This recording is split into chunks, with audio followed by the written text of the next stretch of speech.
Have you ever bought or grown yourself an African violet that develops a beautiful head of bloom like this? You could almost call it resembling a snow cone.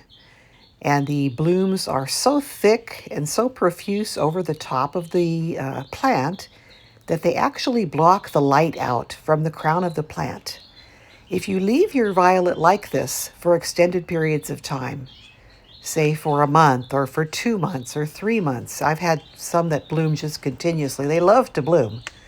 And if you leave this head of bloom shading the crown of your plant, it's going to eventually starve the crown of your plant from light and cause it to die.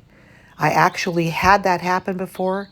It can eventually cause the death of your entire plant.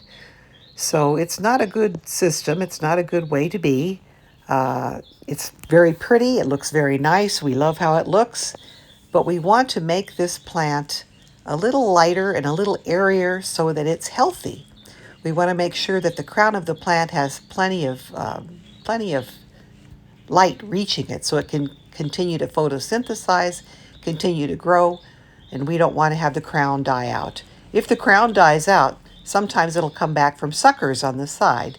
But again, I prefer to keep my main plant, not have it kill its crown and not have it die on me. So what I'm going to do is try to separate these nice upright bloom stalks a little bit. I'm going to maybe even remove one or two. I just want to get a little light into the crown. People that show their violets, this is great. You can take your violet to a show and have it like this. But after the show is over, generally the violet growers that are serious about having healthy plants will remove the blossoms, and they concentrate more on letting the foliage grow. So here I'm going to remove probably at least one bloom stalk, maybe a couple.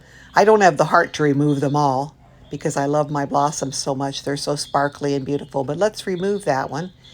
And let's see if we can open up this head of bloom here a little bit to let the light into the crown area. Now that is going to allow those new leaves that are forming at the crown to get some light and to photosynthesize and to grow properly.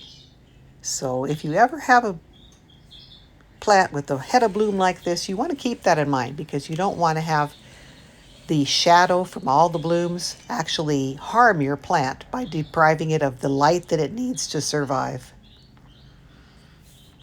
This is much better with a little opening here. I'm going to put my plant back on the plant shelf. This is a sport of Optimara Rocky Mountain, a beautiful cultivar that's very easy to grow and bloom.